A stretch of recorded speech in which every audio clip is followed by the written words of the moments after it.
Okay, everyone. So this is me being in the van full time for over 3 months now. So I've been in the van totally for about 4 months because I lived in it for about a month while I still had a house. So just over 3 months now with having no fixed address, nowhere to call home where I can park up and it's my space. So um, I don't really have a lot to report um, from my other videos. I mean, I've basically gotten into a routine, and everything's been going fine for me. I've had no real issues at all.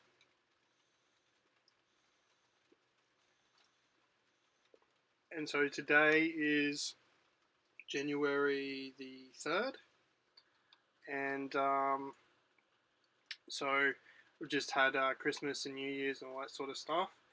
And I've got some single malt scotch for Christmas, so I'm having some scotch.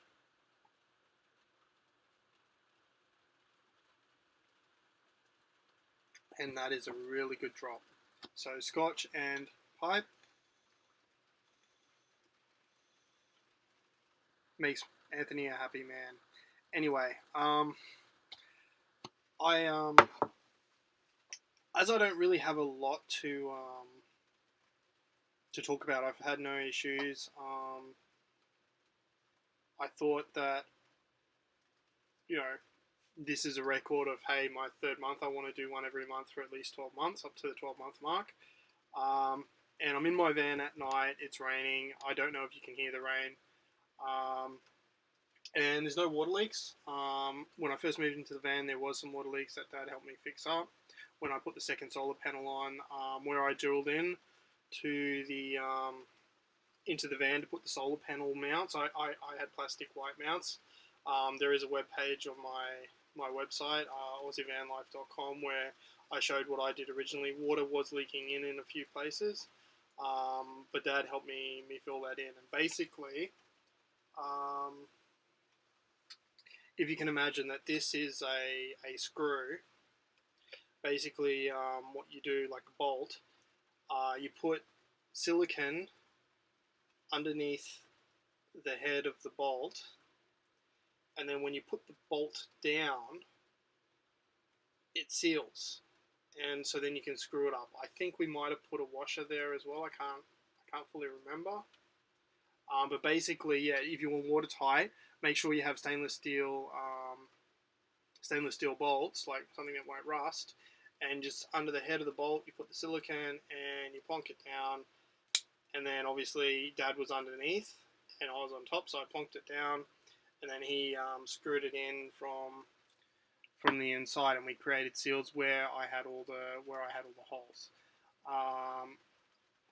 So that's something that I didn't know, and it's the same with anything. So with a cable box that you sit down flat, what you would do is you put silicone under the flat part of the box that's going to go down, like a cable box to run cables into the van. You put like the silicone underneath there, and then when you put it down, it's gonna create a seal, and then you can obviously screw through. And the screws, obviously, you put the silicone underneath as well. But yeah, make sure that you do spend a little bit extra and get the stainless steel bolts, because I think some of the screws that I originally used weren't stainless steel. So make sure you got the stainless steel and the bolts. So that's a useful tip for people that are thinking about doing their own build that may not be, I guess, a tradie. I wasn't a tradie. I learned as I went. So hopefully that's a useful tip for anyone that's considering doing their own build. But what I basically have been doing, I haven't been tripping around going to national parks, but what I have been doing is working on completing a course that I'm doing. So I thought I'd share that. So here, I don't know if you can see it, but I'll hold that up. So it's the Australian Institute of Clinical Hypnotherapy, Diploma of Clinical Hypnosis and Strategic Psychotherapy. And it's it's nationally accredited government course. So it's a proper Rigiditch course that is recognised by the Hypnotherapy Council of Australia. And once I complete it, I can get the liability insurances and malpractice insurance, and I can actually get a health fund provider number for the private health funds that offer rebates for hypnotherapy or hypnosis. Then I'll be fully qualified and able to do that. So I've been working at completing the assignments.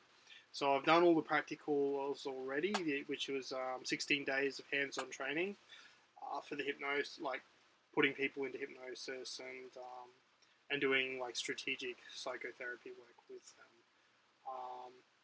So I'm hoping to knock that over as fast as I can, and looking at setting up maybe a part-time practice.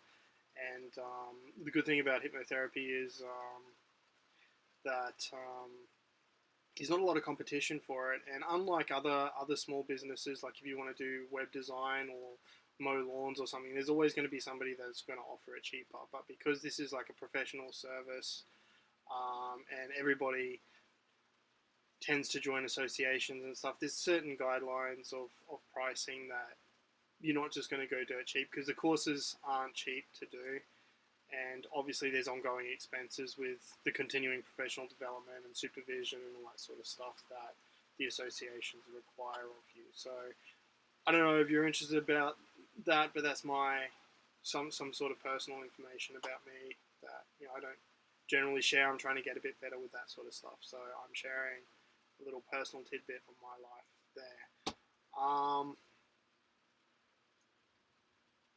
As for power, I haven't had any issues with power. I have had there was a few rainy days. Like one day I decided to go for a drive down to the Gold Coast and then back to kind of give the batteries a bit of a boost. In hindsight, I don't really know if that was really even necessary, because the batteries can go down a little bit, and then the next day that you've got good sun, it does charge up again. Because I had other days where it was raining, where I didn't for a couple of days, and I didn't bother going for the drive, and the batteries charged up fine on the next good day of sun. So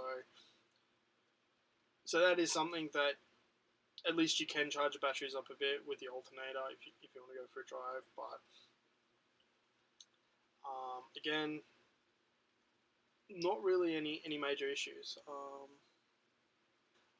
Obviously, another thing I want to do this month or next month is get rid of my storage locker, because I plan on continuing to do this, and I really don't see the point of keeping the storage locker, because there becomes a certain point where if you had to borrow your stuff again, is it going to cost more than if you get rid of it? Because if you got that monthly fee every month, eventually it'll build up to the point where you could have just bought new stuff anyway. So I am going to be getting rid of that storage locker.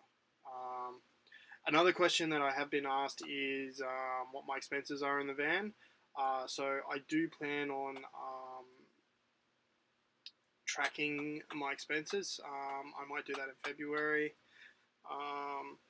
because this month I am looking at trying to change my spending a bit, eat healthier and stop eating junk food and stuff like that, to give you maybe a better idea of what it costs in the van. So I will do that video. It was requested in the comments of one of my YouTube videos, so I will do a video for you guys on what it's costing me in the van per month. So that's something to look forward to, but it may not be until the end of February that I do that. I also have to do a service of the van, because I think I bought the van in August. So August, September, October, November, December, yeah. So when I bought the van, I got third-party warranty insurance with it, and they want you to do a service either every 10,000 kilometers or every 6 months, whichever comes first. So I am due for that service, which I need to get done.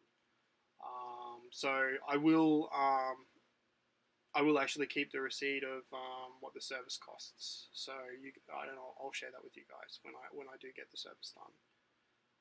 But anyway, if you are considering van life, I would highly recommend it. And obviously, if you're a bit hesitant, you could just rent a van and go to a national park or something and just try it out that way. But obviously, you do need to adjust your expectations. You are living in a van. It's never going to be as comfortable as a house, but it can be quite comfortable. So for me personally, when I lived in a house, I was mainly on the computer, sitting at a table, right? Right now, I am recording this on my laptop. I am sitting at a table, and no big deal. This table could also be my kitchen. It's my study area if I want to do my course.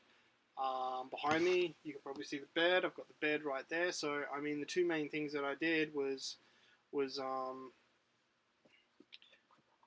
obviously work on the computer and maybe occasionally go downstairs because I had a computer room upstairs. Go downstairs to the kitchen to get a drink. Well, if I want a drink, I'm sitting on my fridge. Boom, I've got a drink. I don't even have to get off my ass to get a drink.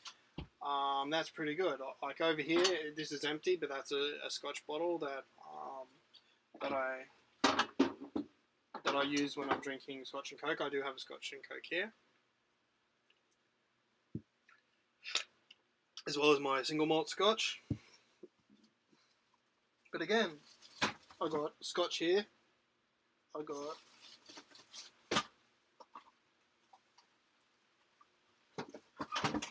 another bottle of Scotch here that I'd use for mixers. And it's all accessible without me even getting off my ass. So that's pretty good. I mean, maybe a little bit lazy, but everything that I want is here in this small space. Now, yes, I did have to get rid of 95% of the stuff that I own, but to be honest with you, I haven't missed any of it. I've got my laptop, I've got my iPad, I've got a Kindle, I've got stuff stored under the bed that I don't use all the time. By kind of minimizing the stuff that I used and only having the stuff that I actually use, I